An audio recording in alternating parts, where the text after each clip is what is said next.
Hello everyone, welcome to this series on literary theories, and in this video we are going to discuss cultural studies in the context of postmodernism. Introduction. Postmodernism represents a profound critique of the aesthetics and ideologies that defined the preceding era, notably modernism.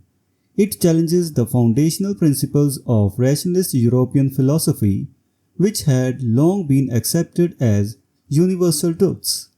Postmodernism does not merely critique these traditions but celebrates their deconstruction, highlighting the contingent nature of cultural constructions.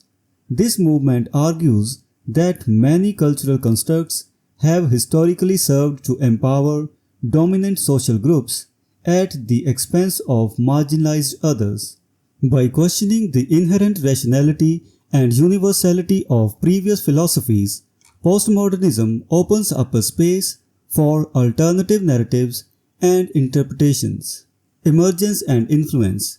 Beginning in the mid-1980s, postmodernism emerged as a significant force across various fields including art, architecture, music, film, literature, sociology, communications, and fashion.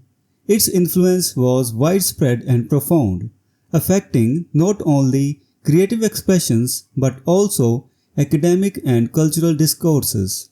Postmodernism brought about a radical shift in how we perceive and engage with cultural products, emphasizing the fluidity, multiplicity, and provisionality of meanings.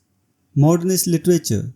Modernist literature, marked by a departure from the Victorian era's prescriptive morality, a shift famously argued by Henry James in The Art of Fiction.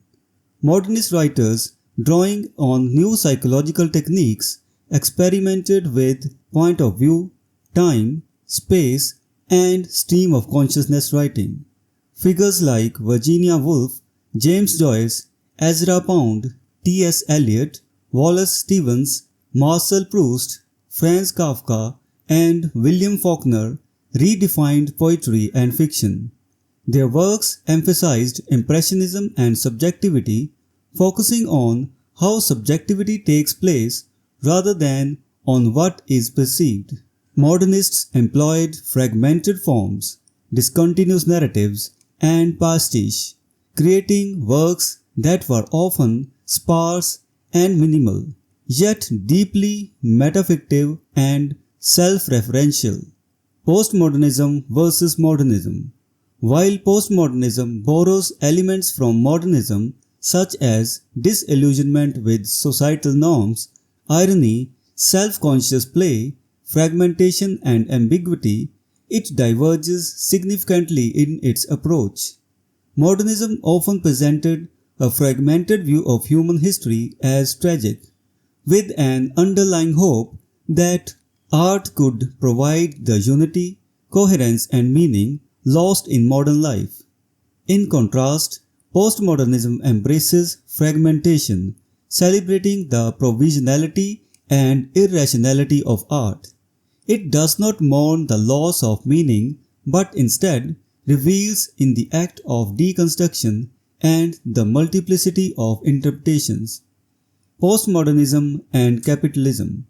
Fredric Jameson offers a compelling analysis of artistic movements like modernism and postmodernism as cultural formations linked to particular stages of capitalism. Realism dominated the 18th and 19th centuries, aligning with market capitalism and technological advancements like the steam engine.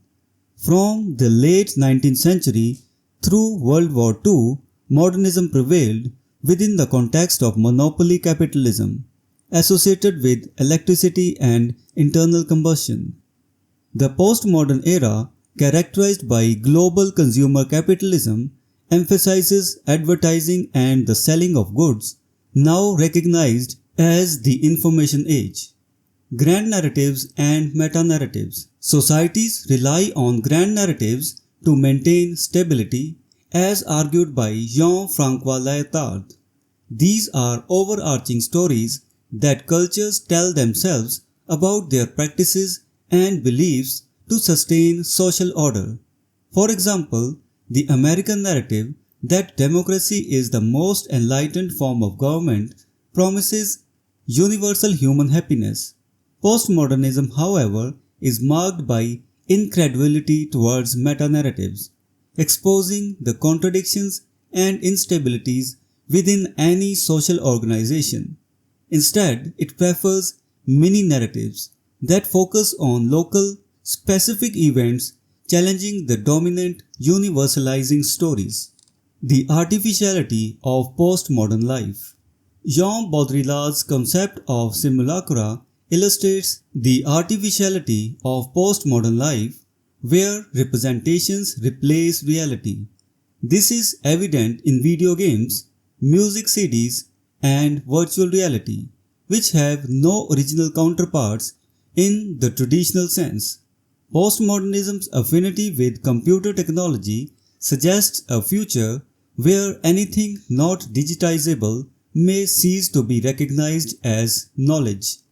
Baudrillard argues that postmodern culture comprises disparate, fragmentary experiences and images that bombard individuals through music, video, television, advertising, and other electronic media, existing only as superficial images devoid of depth, coherence, or originality.